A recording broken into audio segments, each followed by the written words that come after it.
Welcome back, and you're watching Business Lunch on CNBC TV 18. Now let's focus and talk about Embassy REIT. They reported their third quarter numbers marked a 13% rise in terms of distribution and a growth of 9% in terms of EBITDA. We do have the management of the company joining in with us, Ritwik Bhattacharjee, who's the CEO at the company, to discuss about the quarter that's gone by.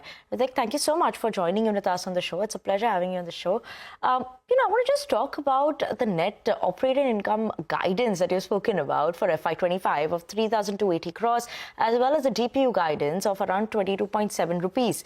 Now the numbers, we're almost through with the year, but is this something that is achievable? And, are you on track to meet the guidance right now? Yeah, first of all, Vinnii, good to be here, and thank you very much for having me. Let me sort of put the performance in context, because your question, I think, is a lead-up question. We delivered effectively the highest revenues, NOI, and distributions that we had on quarterly record. In fact, our revenues crossed 1,000 crores, so this is effectively tracking as a 4,000 crore business.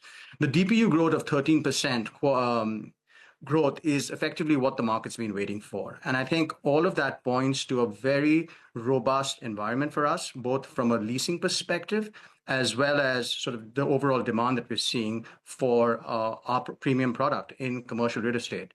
So with that, I feel extremely confident that we're on track to deliver our guidance, both for leasing, which is 6.5 million square feet, that's upsized leasing guidance for FY25. And conversely, all of that also flows into us absolutely meeting the NOI guidance that we put out. We did put out a range of around between 3,215 crores to around 3,345 crores as a range, and we'll certainly fall very comfortably in that. Absolutely. But, for next year also, do you think, you would like to give us some numbers on that front as well? What should we be expecting in terms of the NOI guidance or anything for FY26? Do you think this growth is sustainable? It's premature for us. We've always sort of set the trend in making sure that we look out as far as we can in our business. But I'll say this.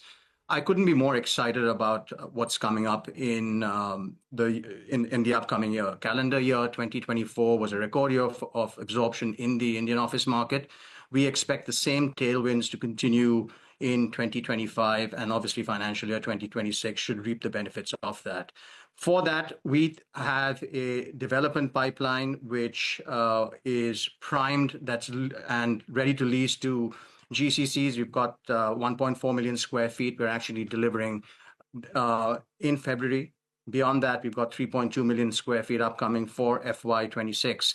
And really, all of this points to just us, catering to the immense demand that we're seeing, particularly from GCCs and effectively the world's best companies that are looking for all the talent that's available, particularly in anchor markets like in Bangalore, in Mumbai, in Chennai, all of which are markets that are running at over 90% occupancy and will continue to be massive growth catalysts for us. So I can't give you an exact number of guidance yet. I think we'll have probably more to say in the coming quarters, but really could be more excited about the business. Absolutely. Ritwik, if you could just give in some color in terms of the trends that you're seeing also in terms of your leasing side or any demand side, an indication that we could get in from you in Q4, how that is shaping up. Sure. So just if you take Q3 and just even the quarters before, this has been a very GCC dominant business. So we leased approximately close to 70% was by GCCs, which continues to, I think, be a trend that's going to be on an exponential sort of multi-year cycle of demand. Secondly, we see a lot of demand continuing to come across a variety of different sectors, be it, banking and financial services has always been a staple in our portfolio, but we're seeing demand from engineering, manufacturing, technology. I think, even if you sort of throw the words AI into it, and you think about every single piece of architecture and business that people are doing inside our parks, there's just a consistent theme of, people across sectors, clients across sectors looking for space. The second thing I would say is that a lot of the demand is effectively non-SEZ, which continues to be sort of a theme that is playing out. We've actively sort of denotified and demarcated over 6.4 million square feet. And that's something we're just going where the demand is. So over time, over the next few quarters into sort of the next, call it 2 to 3 years, I think this is just the start of a multi-year early cycle for Indian office. Okay.